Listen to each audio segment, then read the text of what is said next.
Hi friends, ఈరోజు నేను మీకు నెయ్యిని ఎలా ప్రిపేర్ చేయాలో నేను మీకు చూపించబోతున్నాను. ఫ్రెండ్స్ చూడండి, ఇది మీగడ అనేది పాలు కాగబెట్టి ఫ్రిడ్జ్లో పెడితే గడ్డలాగా వస్తుంది ఫ్రెండ్స్. అది అట్లా స్టోరేజ్ ఒక 1 వీక్ స్టోరేజ్ చేసి ఈ కూల్ వాటర్ పోయాలి ఫ్రెండ్స్. బాటిల్ వాటర్ నేను ఎందుకు మీకు చూపిస్తున్నానంటే కూల్ వాటర్ పోయాలన్నమాట. ఈ వీడియోలో ఏ విధంగా చూపిస్తున్నాను అది మీరు అబ్జర్వ్ చేయండి ఫ్రెండ్స్. అబ్జర్వ్ చేసి మీరు ఇట్లా విధంగా ప్రయత్నం చేయండి ఫ్రెండ్స్. నేను మీ వద్దకు ఒకటి పనికొచ్చే ముచ్చటను నేను తీసుకొచ్చాను ఫ్రెండ్స్. ఏంటి అంటే ఇంగ్లీష్లో ఒక పదం ఉంది కదా, రెస్పెక్ట్ అండ్ టేక్ రెస్పెక్ట్ అన్నట్టుగా ఇతరుల్ని మనం చాలా రెస్పెక్ట్ చేయాలి ఫ్రెండ్స్. ఎవరినైనా చిన్నోళ్ళనైనా పెద్దోళ్ళనైనా ఏజ్తో లిమిట్ లేదు ఫ్రెండ్స్. అందరితో మనం రెస్పెక్ట్గానే మనం మాట్లాడాలి, మనం రెస్పెక్ట్గానే రిసీవ్ చేసుకోవాలి. ఒక విధంగా ఎవరైనా ఏదైనా పని చెప్తే మనం చెప్పేటప్పుడు కూడా ఎలా చెప్పాలంటే రిక్వెస్ట్గా మనం అడగాలి ఫ్రెండ్స్. ఎప్పుడైనా సరే రిక్వెస్ట్గా కాకుండా అది తీసుకురా ఇది తీసుకురా టెల్లి అట్లా ఎప్పుడు అనకూడదు ఫ్రెండ్స్. మనకు కడుపున పుట్టిన పిల్లలనైనా సరే రిక్వెస్ట్తో ప్లీజ్ అది ఇవ్వవా, ఇది ఇవ్వవా, కొంచెం వాటర్ ఇవ్వవా, అట్లా మనం రిక్వెస్ట్తో అడిగితే వాళ్ళకు కూడా చేయాలనిపిస్తుంది ఫ్రెండ్స్. కనుక మనం అందరితో రిక్వెస్ట్గానే మనం మాట్లాడాలి. బైబిల్ ఏమని చెప్తుందంటే దరిద్రుడు బతిమాలి మనవి చేసుకొనును, ధనవంతుడు దురుసుగా ప్రత్యుత్తరం ఇచ్చును అని బైబిల్ చెప్తుంది.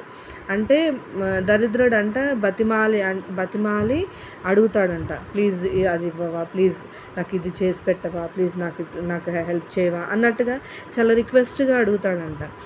ధనవంతుడు వచ్చేసరి చాలా దురుసుగా ప్రత్యుత్తరం ఇస్తాడంట. ఏంటి చెప్పు, అట్టెళ్ళు, ఏంట్రా, అరే ఓరే తూరే అన్నట్టుగా మాట్లాడుతూ ఉంటాడనమాట. అస్సలు రెస్పెక్ట్ అనేది వాళ్ళల్లో కనిపించారు. ఎవరైనా సరే ధనవంతులు పేదవారని కాదు కానీ ఫ్రెండ్స్, నేను వాళ్ళని వీళ్ళని విమర్శించటం కాదు, కానీ ఎవరితో అయినా సరే మనం చాలా రెస్పెక్ట్గా మనం మాట్లాడాలి. బైబిల్ ఇంకొక మాట ఏం చెప్తుందంటే తనకు తాను తగ్గించుకున్నవాడు హెచ్చింపబడును, తనకు తాను హెచ్చించుకున్నవాడు తగ్గించబడును అని చెప్తుంది బైబిల్ వాక్యం. కనుక మనం తగ్గించుకొని మనం చిన్నోళ్ళతో అయినా సరే మనం రిక్వెస్ట్గా మనం మాట్లాడాలి తప్ప నాకు అది తీసుకురా ఇట్రా అట్లా మనం దురుసుగా మనం మాట్లాడొద్దు ఫ్రెండ్స్.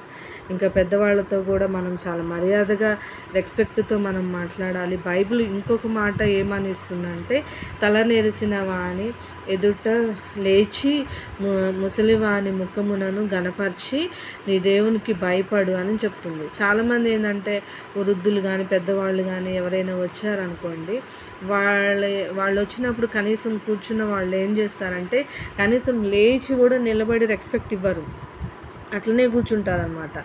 పాపం ముసలోళ్ళు అట్లనే నిలబడి ఉండటము, వేరేది ప్లేస్ చూసుకొని కూర్చోవటం అట్లాంటివి చేస్తారు. కానీ బైబిల్ అలా చెప్పట్లేదు ఫ్రెండ్స్. వాళ్ళకి చాలా రెస్పెక్ట్ ఇవ్వాలని దేవుడు చెప్తున్నాడు. కనుక వాళ్ళకి మనం చాలా రెస్పెక్ట్, పెద్దవాళ్ళకి ఏంటి అందరికీ రెస్పెక్ట్ ఇవ్వాలి, చిన్న లేదు పెద్ద లేదు. ఈ రోజున రెస్పెక్ట్తోనే మనం మాట్లాడాలి. ప్రతి ఒక్కరికి మనం రెస్పెక్ట్ ఇస్తూ ఉండాలి ఫ్రెండ్స్ ఒక విధంగా. కనుక ఈ మాటలు కనుక మీకు నచ్చినట్టయితే లైక్ చేయండి, షేర్ చేయండి, సబ్స్క్రైబ్ చేయండి ఫ్రెండ్స్. మనం అందరినీ గౌరవిద్దాము, అందరితో మర్యాదగా ఉందాము, అందరినీ ప్రేమగా చూసుకుందాం. Okay friends, thank you.